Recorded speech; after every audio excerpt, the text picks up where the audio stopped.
All right, so we are going to start out with a Jotaxian Probe. We'll see the 6th card that Eric kept.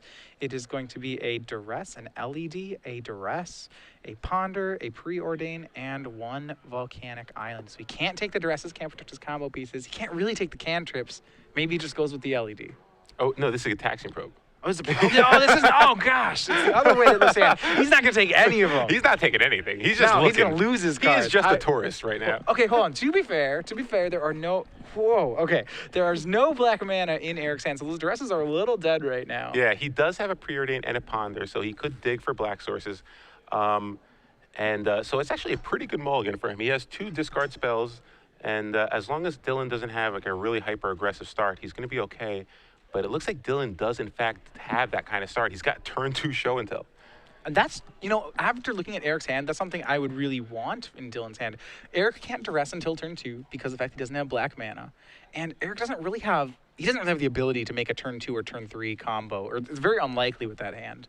So if Dylan could just turn 2 show and tell out an Emrakul, that could be good enough. Well, no, but the thing about that, though, is it doesn't kill Eric right away. So Eric can still go off even through an Emrakul attack because he doesn't need that much mana. Permanence. Yeah, so as long as he doesn't commit too many LEDs into play, and he won't lose them to the Annihilator trigger, he still should be okay. All right, so we see a Volcanic Island into Preordain for Eric. Yeah, what a strange matchup. He's like, yeah, well, he can take an Emrakul hit. He'll be fine. He's got another turn to work with. So it looks like he's going to keep both cards, and did he? Yeah, it looks like he drew a land. So if Dylan does go for the show and tell on his turn, Eric will be able to play the land, so he'll have access to another mana, and then if he draws a land, he'll have another mana. So I think he's probably just going to have to go for it at that point. Yep, show and tell. Turn 2 on the play from Dylan. This is about as fast as Sneak and Show gets outside of multiple Lotus Petals. Yeah, so there's my land. Okay, oh, wow. So he drew a Grizzlebrand for the turn, it looks like. I think he just had an Emrakul. Now Grizzlebrand is huge because it allows him to draw multiple cards and just get into a second Force of Will. Now this is the start that Eric has to be concerned with. If it was just Emrakul there, I would think Eric would be fine. But Grizzlebrand poses a lot of different problems. Yeah, so at this point, Eric is really in a tough spot here. Dylan basically has a Force of Will in his hand, plus the ability to effectively draw 14 cards here if he chooses. So Ponder from Eric. I think Dylan's okay with letting that resolve. He really just wants to counter probably a ritual effect here.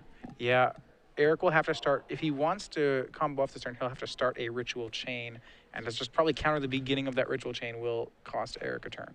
Yeah. So Eric's pondering here. It looks like he does have a land in that top 3, so if he chooses, he could get that land and get another mana into play here, but yeah, he's in a tough spot here. There's really not much he can do. I don't think he can fight through Grizzlebrand Force of Will. It's just not many decks can do that. There is something to consider. If Dylan, Dylan's not necessarily going to hit a Force of Will off these Grizzlebrand activations. No, but he has one in his hand already. That's the problem. Wow.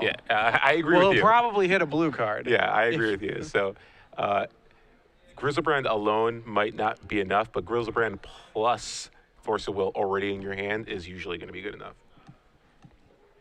Particularly just because Eric doesn't even have that much going on just yet. He has a Lion's Eye Diamond. If he naturally draws the Tendrils, that could be actually pretty good because Dylan's likely going to go down to 9 this turn. Yeah, well, he'll get to go back up to 16 if he gets an attack in. But you're right, if he has to activate multiple Grizzlebrand activations in order to find the spells he needs to find, there's a chance that Eric can just burn him out with a Tendrils. Yeah, so it's really a question of whether or not how aggressive Dylan is with the Grizzlebrand this turn, and whether or not Eric can actually naturally draw into his Tendrils. Because I don't think he's going to be able to actually kind of go off with Ad Nauseam or do something with Inferno Tutor, because obviously Dylan can just Force of Will the Inferno Tutor with the Lion's Eye Diamond ability on the stack. All right, so the fetch there is for Underground Sea. And that hand full of disruption that Eric had, these Duresses, really, the Grizzlebrand has turned off that aspect of Eric's deck. It's really hard to Duress out a player who has a Grizzlebrand. Yeah, so here we're going to see a Brainstorm here. And, right. Yep, Brainstorm is going to resolve. There's another LED. Ponder. He has a lot of Duresses to put back on top of his deck. Yeah, unfortunately, Eric probably wanted to try to go off this turn.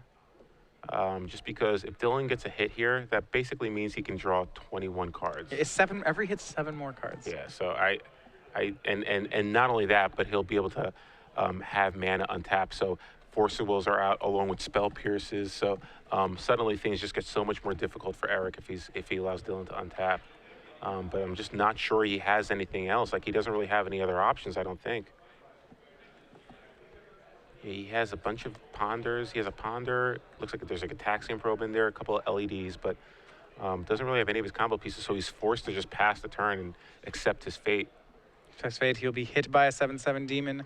That'll drop him to 12. Dylan up to 23. It's at least 7 cards for Dylan, probably 14.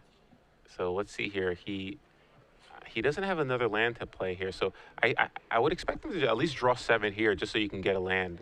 Yeah, It looks like he's going to ponder instead, but I don't know if you want to ponder knowing you can draw into Spell Pierces. Yeah, I would think you would not ponder. I mean, well, this is a Christmas land situation, but if you just start drawing 7, you never know. Well, you could hit a red mana source, a sneak attack, and okay, he's already attacked this turn. But there's a lot of blue mana seems like the key thing right here.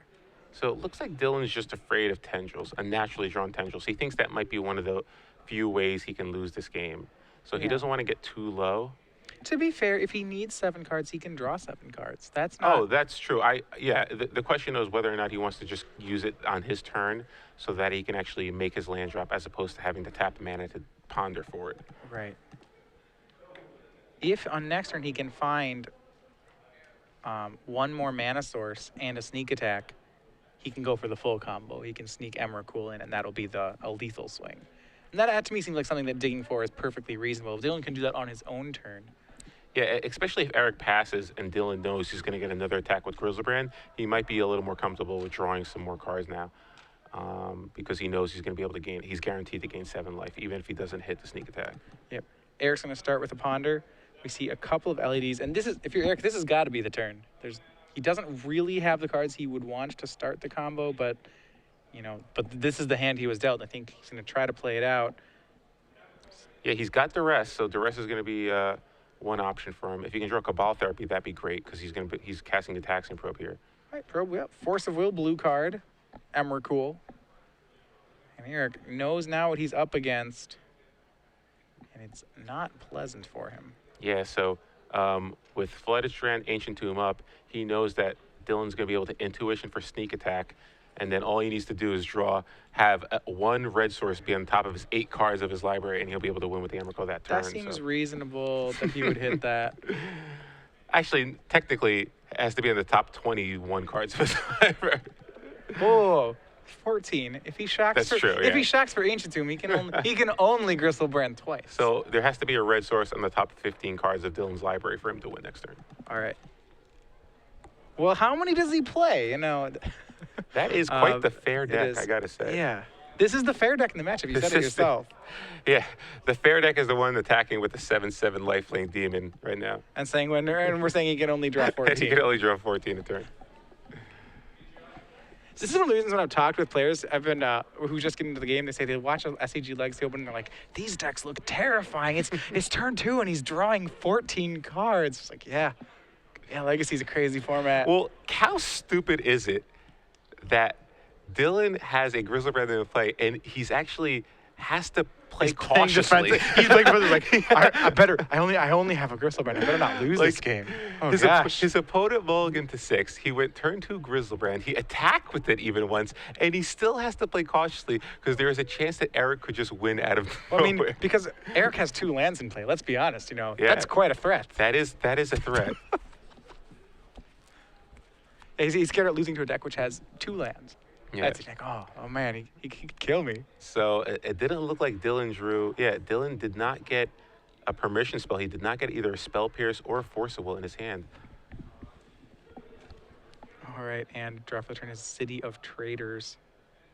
So he just drew the Sneak Attack, though, so you can actually sack that, get the Volcanic Island. So he didn't actually end step Intuition for the sneak attack? He just drew the sneak attack? That seems fine. Yeah, which seems fine because, again, if he wanted to, he could use the Intuition to kind of find another Force. He was going to draw 7 anyway at some point. So maybe lead with the draw 7. See if you need to make the play. So Dylan here, it looks like he's going to win. He knows Eric's deck list. He knows Eric really doesn't have any way to interact with this play. So it looks like he has a Scalding Tarn as well. So he can go Scalding Tarn, sacrifice to get a Volcanic Island, place Sneak Attack, and then activate it to put the Emrakul into play. When you're playing against Ant, your own turns are actually pretty. Those are relaxing turns. You know, Eric's not going to do anything during Dylan's turn. It's Eric's turns that are terrifying. Yeah, that's the turns where you have to think. All right. So game one goes to Dylan Jones. A couple things in his favor. He is on the play. You said he's the slower deck, but that game he had the fast start for the slow deck, and that was enough to take game one for Sneak and Show player. Yeah, he had, turn 2 show and tell. That's exactly what you need. And in particular, it was the Grizzlebrand. Yeah, originally it was going to be the yeah. Emrakul. We're thinking, that might not be enough, but Grizzlebrand, he is still the premier creature to get into play. Yep. And that shows why. So great start there for Dylan. After board though, Eric does have some options available to him. He has another Cabal Therapy he can bring in. He's got one Caracas that we've seen BBD play before. So that allows him to kind of deal with some of those hyper show and tell hands that we saw. And he also has, a couple surgical extractions, which might be relevant, along with the defense grid. So before we continue on in the matchup, though, a lot of people at home are wondering why we're back to the booth. Why are we not in the match? And that is because we're going to give away more Star City Games Premium. We are in the semifinals. That'll be 6 months of Star City Games Premium. Once again, to win it, you have to correctly answer the trivia question we're going to give you with the hashtag SCG Premium on your tweet. You can see that hashtag at the bottom of the screen. And for 6 months, what do we have for him?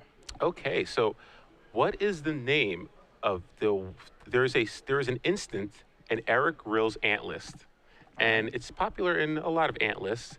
It is 2 black, 3 colorless instant, and it is a one of in Eric's list. What is the name of that instant? All right, so 3 black, 2. You said 2 black, 3 colorless. It's sort of one of instant. It's sort of the engine of the deck, so to speak. It's an engine of the deck, if you know. Yeah. So yeah. What is that? What is it called? What is that called in the Ant deck? All right. What is the name of that card? All right. If you know the answer, correctly tweet it at us with the hashtag SCG Premium. At the end of the top 4, we will announce our winner.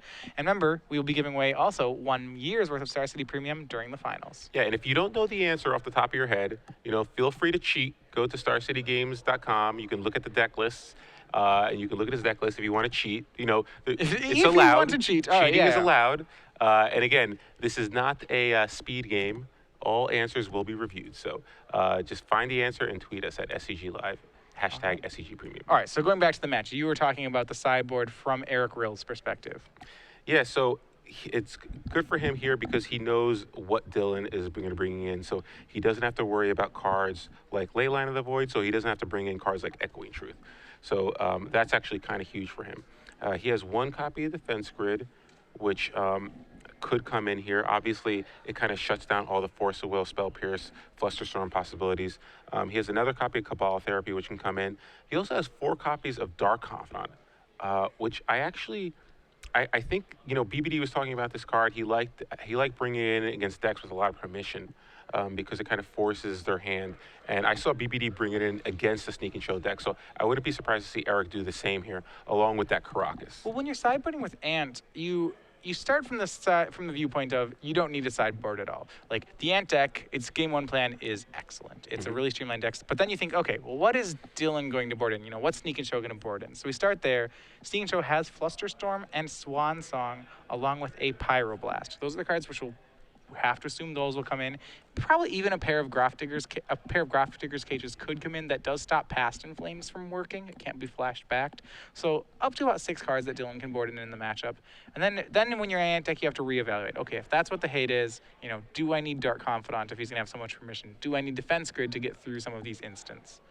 And you were saying, you've seen before, Dark Confidant is the direction that they want to go.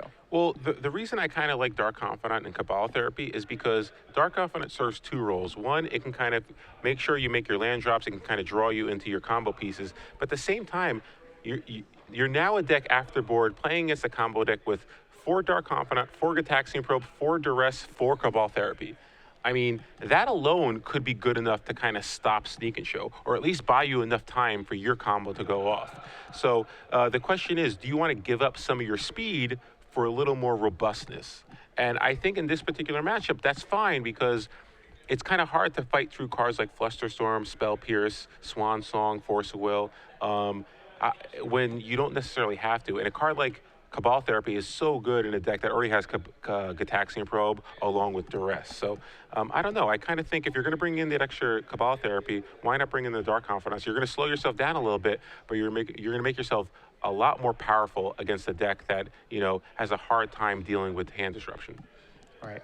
So Eric will get to be on the play this game. One of the things that what I'm wondering is whether or not his sideboard plan would change depending on the play or draw. He can disrupt Dylan's combo deck. At the same time, it's almost like he only wants to disrupt it to get the hate cards out of Dylan's hand. I feel like on the plays, you said, Eric, a turn, maybe 2 turns faster as a combo deck.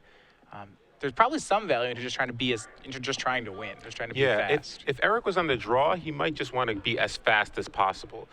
Because again, Dylan is slower, but as we saw in game 2, he is capable of doing some pretty broken things early on. So I wouldn't be surprised if he decided to not go with the Dark Confidant plan in game 3 if he ends up getting 2. Because again, being on the draw, you kind of want to be as fast as possible. So maybe you just bring in that 1 defense grid, 1 Caracas, and then maybe 1 Cabal Therapy. So it looks like Eric is comfortable with his opening 7 this time around. Dylan, looks like Dylan is thinking about it too, and he is as well. So both players are going to keep, and we're going to see Cabal Therapy lead, Gitaxian Probe leading off with Eric. So for Dylan's hand, we actually do see most of the combo there. He does have, he has a sneak attack along with 2 Ancient Tombs and a pair of Griselbrands. So he's got that going for him. He also has a Swan Song for permission. That's pretty good. Yeah, it's actually not that bad. Now that I look at it, it's not that bad actually. Potentially he can go turn 3 sneak attack and then activate it next turn. He also has Swan Song as a way to some permission. So pretty reasonable hand there. He's going to punch himself a lot with those lands. It's very bad against Cabal Therapy and Gitaxian Probe, but fortunately Eric doesn't have the Cabal Therapy. He just has a Duress, which is still pretty good here. It takes a sneak attack. Yeah, Dylan left with 2 Griselbrands and no way to put them into play as of yet. He does have the Swan Song, though. You see Scalding Tarn as the play for Dylan Jones. So Dylan, it looks like he does have a Ponder, at least in his hand. So, oh, no, it's a Brainstorm. All right, so we'll see Brainstorm let off from Eric Rill. Ooh, and there's that 1 of Defense Grid. Well, that's a typically pretty good card. I mean, Eric doesn't do anything on Dylan's turn, so Defense Grid certainly is something he always wants to play. Against Dylan's hand, it turns off the Swan Song, so that's... But Swan Song can actually hit it. No, it turns off the Swan Song if he wants to play it later. Well, and actually, because of all these Ancient Tombs, I'm not positive it turns off Swan Song. It just makes Swan Song hurt a lot. Yeah. Dylan can pay the 3 extra mana to cast it, given the cards he has, but... Giving your opponent 2/2, taking 4. Eventually, you have to watch how many life points you give away. Yeah, you don't want to naturally get killed by drawn tendrils there. Just tendrils to you. So let's see here. Looks like Eric searched out an Underground Sea here. And not sure what else. I think he might still have a Ponder in his hand. So we still might see a Ponder here. And that is exactly it. We see there is another Gitaxian Probe. He's going to lead off on Ponder here. Yeah, so it looks like Eric's hand is Lion's Eye, Brainstorm, and Gitaxian Probe. All right, so a lot of pieces. All that hand is really waiting for is an Infernal Tutor, especially with all these Gitaxian Probes and cantrips that are going to fill the graveyard. Yep. So once he finds one of those, he will be off to the races. He does not seem to find one in his top 3 cards. But it looks like he is going to keep them. And... I think we're going to pass back to Dylan this turn. Yeah. And keeping them because he'd already played them that turn means he'll draw 2 of them. Is that a Cabal Therapy or a Surgical Extraction? I can't tell. It looks like a black card, but it was a foil black card, so it's possible to be a Cabal Therapy. It could be a Surgical Extraction. Not sure. But either way, both those cards could be... Either one of those cards is going to be huge. Yeah, I think the danger with the... just drawing Infernal Tutor is that he does know that Dylan has a Swan Song. So he's going to lead off on his Gitaxian Probe. This is interesting that he's playing that here. I suppose he doesn't have a shuffle. This means he's going to draw all the cards that Ponder found. And Dylan has just drawn lands and more lands that play a City of Traders. So there's that Cabal Therapy. He's going to cast Cabal Therapy. And this is perfect because if Dylan does Swan Song it, he's going to get a 2/2 flyer. So then he can just sack it to flashback Cabal Therapy. So, for those of you wondering, Swan Song is actually a particularly poor card at countering Cabal Therapy. Oh no, he's going to do it. That's All right. So I got rid of your. I got rid of your. why would That's bad now because I don't now. think you're supposed to make that play. No, I think he actually named. I think he might have named Swan Song. Oh, okay. All right. Did he? Oh no, No, he didn't. no. Okay, I'm pretty sure that count. Yeah, I don't so think now you're supposed to make that play. Yeah, you can't make that play because now you Well, can. it's just worse. Now You you just can lose all your cards. You lose Swan Song and your Grizzlebrand. Yeah, I mean you're just losing the Swan Song or losing the Gristlebrands by doing that. And why not? Well, he doesn't necessarily have to go after Grizzlebrands right here. Well, I mean that's right. So maybe he doesn't get the Gristlebrands, but if he doesn't get the Gristlebrands, that's only because he doesn't want to get the Gristlebrands. Yeah. If he decides not to, but not sure you want to. Your hand isn't that stacked just yet. You might lose to. You still might lose to. A top deck show and tell or a top deck sneak attack possibly. Yeah. So Brainstorm from Eric with an uncracked fetch land, and he's getting up to 3 lands in play. That's a fair amount of lands already for Ant. Yeah, and he still has that defense grid. So, Eric might choose to just let the Grizzlebrand stay, knowing that he's going to try to go off next turn, and he wants to make sure Cabal Therapy can hit Force of Will. But the problem with that is that there's a diversity of cards that he has to worry about. He has to worry about Flusterstorm, Spell Pierce potentially can disrupt him. Well, but he still has the defense If grid. Dylan just draws Show and Tell, he's going to get a Gristlebrand into play. Yeah. I think you just have to take these Gristlebrands. Yeah, I think so too. So he's going to go ahead and put some cards back and then crack the fetch land. Or he might just go off this turn. Well, that that is certainly could be another option true. because he does have an LED. I'm not sure how stacked his hand is, but he has the potential to go off this turn depending on what he was able to draw. Well, cracking that main phase to me seems to suggest that he wants to go off this turn. Yeah, so he looks like he has a Ritual Cabal. Yeah, your Ritual Cabal Therapy LED. So he has plenty of mana. Does he have the Infernal Tutor? So we have a Dark Ritual, a Cabal Therapy. Remember, this turn we've so far have had we have had a Swan Song, a Cabal Therapy, a Dark Ritual, a Cabal Ritual, and spell number 5 is Lion's Eye Diamond. Yeah, Well, like there was actually, sorry, that's spell 6. There was a Jataxian Probe, I believe, to start this turn. So what is the last spell in his hand here? And he can still flashback Cabal Therapy as well, though. So yeah, it looks like Jataxian Probe was cast. Ponder. Right, Mr. Brainstorm. So it's Jataxian Probe, Jataxian Probe, Cabal Therapy, Swan Song, Brainstorm, Ritual, LED, Ad Nauseam. So Ad Nauseam is spell number 8. And there is 1 black mana left in his mana pool. And we'll see with that on the stack whether or not Eric wants to go ahead and crack Lion's Eye Diamond. If he does, all he'll need to find is a Tendrils and a Ritual of some sort. Yeah, so we might see this getting sacked for 3 red here, potentially. He has 1 black left in his pool. Yeah, it could be 3 red is probably what we'll see it get sacked. Well, it could also be 3. It could be 3 of a lot of things. There's different cards. Oh, it looks like he's just going to let it resolve. So you can easily hit like Lotus Petals or a Dark Ritual. So this is a value. He's not playing to win this turn. He's going to win the next turn. That's what's likely here. Well, he can still win this turn. There's a Lotus Petal. We need a lot of Lotus Petals now to win. And there's the Ritual. So okay, if he draws Infernal Tutor, he wins. Infernal Tutor or Tendrils, he's going to win. So 1, 2, 3, 4. He's down to 10, down to 8.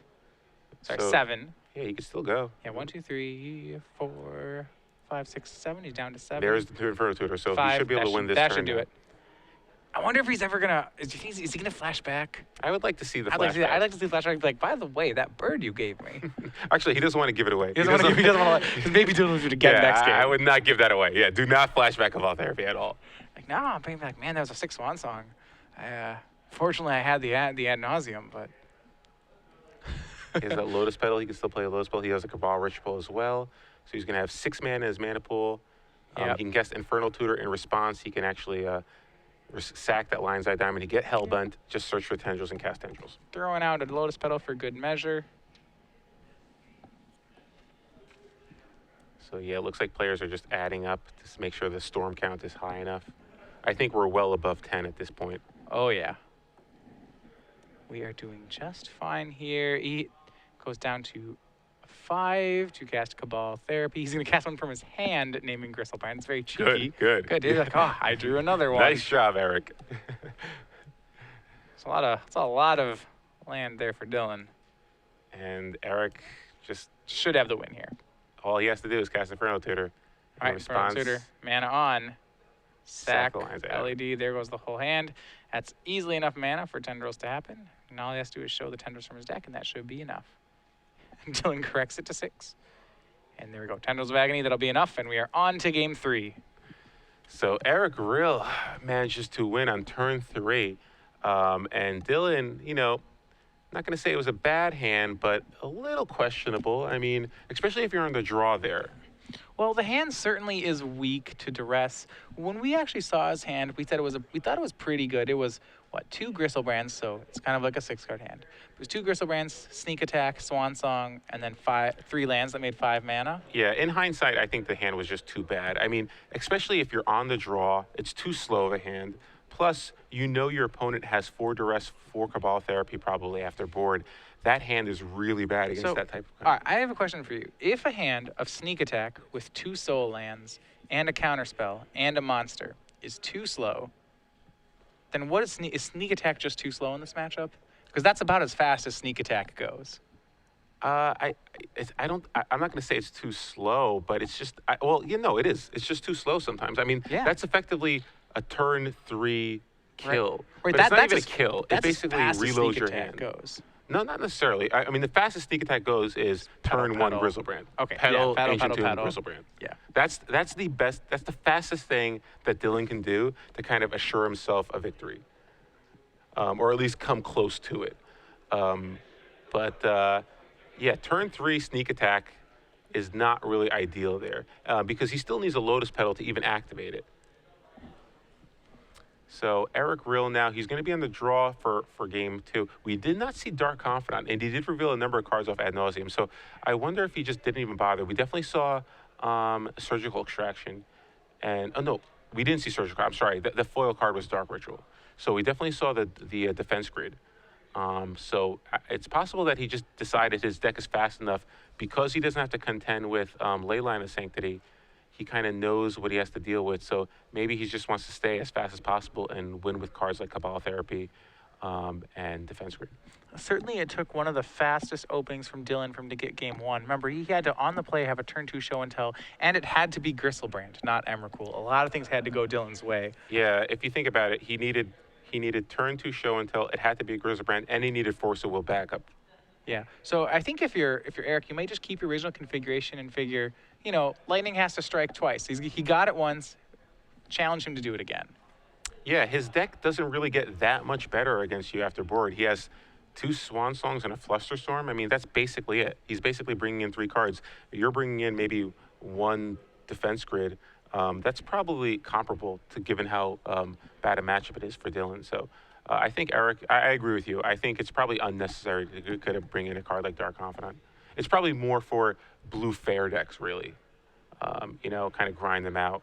Guys that play, cards like Rest in Peace and other cards like that. Dylan really doesn't have any super hateful cards. He just has permission. Absolutely. So we are on to game 3. Winner here will go to the finals. On the other side of the bracket, we do have a match. This is Rug Delver, piloted by Taylor Scott, versus Elves, piloted by Thomas Graves. So 3 unfair decks. As we said, 3 combo decks and a lone Rug Delver deck making up our top 4 here. Yeah, so are we going to see 2 unfair decks in the finals or a fair deck versus unfair deck? I think it's only fitting to see unfair versus fair in the finals to declare once and for all who is the victor. Well, if you give Rug Delver the play, I like Rug Delver in just about any matchup. I'd say Rug Delver against Ant is probably pretty good. Rug Delver against Sneak and Show, that's a lot closer. Yeah. The break has been established, though. Thomas Graves and Elves is currently up a game in the matchup. So Rug's going to have to win one on the draw. Wow. So Dylan Jones has to mulligan his first hand. Looks like Eric is the buy, and he's going to keep. So as far as the other match, Thomas Graves winning game 1, that's huge here because it's going to be tough for him to win after board because he has to. Taylor has. He has those 2 Fork Bolts made. He has 4 Lightning Bolts. He's going to be able to bring in Submerge. He also has Rough and Tumble. That card is really huge. Huge against Elves. It's actually a real sweeper against the deck. One of the advantages I think that Elves has is that very few decks in Legacy actually play sweepers. Yeah. A lot of their removal, the best removal, the cheapest removal is 1-for-1. So if you just play out a bunch of 1/1s, sometimes that can be really hard. Yeah. But Delver of Secrets does have an answer to that. Yeah, so the key for elves in that matchup, they really kind of got to grind out that matchup with Wirewitch Symbiote and Elvish Visionary, at least for the early turns, and then kind of just dump a massive elves when they think it's ready. All right, Dylan Jones on a 6-card hand. We'll see if he has kept here. Looks like he has, and we are underway. Game 3, the semifinals of our Legacy Open here in Nashville. Ooh, Eric leads off with probably the best card in his deck in this matchup, Gataxian Probe. Well, Dylan, he did it. He did it. He had it again. All right, Wow. so this is the turn 2 Show and Tell into Gristlebrand. It's in Dylan's hand. That is all it has. Not only is it turn 2 Show and Tell, but he has Spell Pierce protection from Cabal Therapy or Duress. That is actually the ideal. This is a great mulligan to 6. So, Rill's going to need something like Therapy, Lotus Petal, Duress. Yeah. Oh, man. This is going to be really difficult for Eric. Or he might just go like Underground Sea, Lion's Eye Diamond, Cabal Therapy. Well, he drew a second therapy off that, which attacks him, bro. He does have land therapy in his hand already. The question is, does he have the pedal? He actually might have the double therapy. He's got Lion's Eye Diamond. Oh, gosh.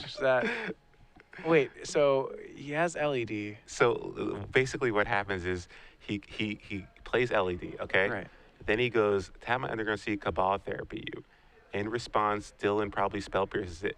Then he basically has to sack his Lion's Eye Diamond, pay for the Spell Pierce, and then name Gristlebrand. Oh, God, he's going to use LED to pay for Spell Pierce. Well, if you think about it, it's not even that bad. It's not the worst. Play. Like, you can't afford to let No, you have to disrupt it. Oh, wow. So it looks like he's just going to lead with it. Leading with therapy. Yeah, let's do it. Spell Pierce. Oh, he didn't. You're right. So does he have a pedal? Can he do this, or is it? No, I don't think he has a pedal. No. I like your line. I think he did have to make that play. Well, again, is that right? It's not a great play. It's just something he could have done. Can he win this? Well, I think because he has another therapy and Duress in his hand, I think his thinking is, yes, I can power through this. But the way that Dylan's been playing this, he's been playing it really smart because he doesn't draw the cards until he absolutely has to. So the discard in Eric's hand really isn't going to be effective. Yeah, there is an Infernal Tutor LED package in Eric's hand. Yeah, but the thing is, you're right, yeah, you can't disrupt it because he just draws all the cards at instant speed. He draws the cards when you're trying to combo. So that's the problem with Eric's plan here, is that once the Grizzlebrand's in play, you're basically hoping that he bricks on Force of Will, which isn't unreasonable, but 14 cards. It's a lot of cards that he's going to get. And you really don't have a lot of ritual effects either. That's the other problem. No, his hand is a very grindy type hand, but there's really not much for him to do where he can go off on turn 2. I'm gonna go back and say I think the LED play came up with was exactly right, as disgusting as that sounds. Well, the LED play basically means I just have an Underground Sea in play and nothing else, whereas you have an island, Ancient Tomb, City, and Show and Tell. So it's still really bad for him. Would you take the Gristlebrand's or would you take the Show and Tell? I think. Oh, you know what? You could take either. I actually think you take the Show and Tell. Well, I mean. Yeah, maybe you take Show and Tell there. I don't know. Either. It's tough. They're both there. I mean, you're in a bad spot. I think you take Grizzlebrand just because if he draws Sneak Attack, that's another option. So I think you probably still take Grizzlebrand. And we'll see a Duress. Sure, Dylan's fine with Duress. Brainstorm's gone. This is the problem here with Eric. Like, his disruption is no good here. One, he really doesn't have a hand that allows him to go off this turn, and two, you can't really go off even with those discard spells because Dylan's just not going to draw cards until he has to. Yeah, draws another card. Yeah, hit for 7. Dylan's up to 25. Eric down to 10. And I can't see Eric powering through this anymore. It's just 3 Gristlebrand activations, 21 cards. So he'll start out by drawing 7 after gaining the 7 life. So like you said, once again, a really conservatively played Gristlebrand. Yeah, and again, I like this just because he wants to make his land drops and because he drew a Pyroblast. So he wants to be able to actually cast it this turn, which he didn't. Pyroblast, Force of Will, blue card, all drawn off the first Gristlebrand. And that's a nightmare for Eric. Yeah, so now he can play Scalding Tarn, he can play Lotus Petal. He's got Pyroblast, he's got Force of Will, he's got Brainstorm to hide the force of will if he needs to, and then draw it off the Grizzlebrand. He could even, right here, he has sneak attack. He could, next turn, he can go ahead and fish for that Emrakul. Yeah, I mean, the game's basically over on Dylan's next turn. So Eric is going to have to combo off this turn. On our other match, Taylor Scott won to be able to take game 2 on the play, so he has evened it up at 1 against Thomas Graves. But the real challenge for him is he's going to have to win game 3 on the draw against Elves. So it looks like Infernal Tutor is going to reveal Lion's Eye Diamond, and that is what it's going to get. So now Eric has double Lion's Eye Diamond, but again, very difficult to go through now. I mean, Dylan has that Force of Will. And a Pyroblast. But he can also draw 14 cards. So not really sure Eric's going to be able to pull this one out.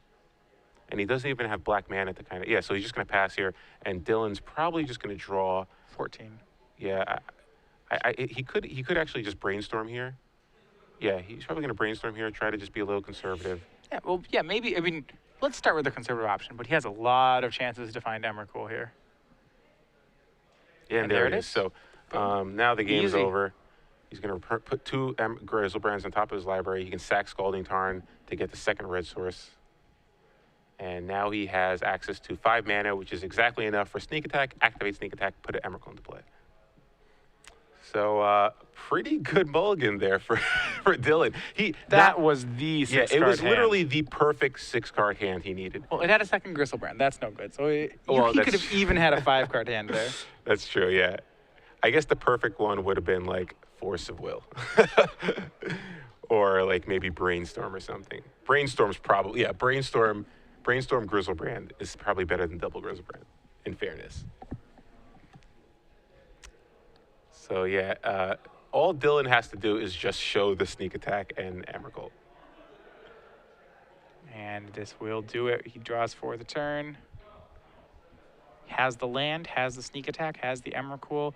He knows there are no plays that Eric can make on his turn. This should be good enough.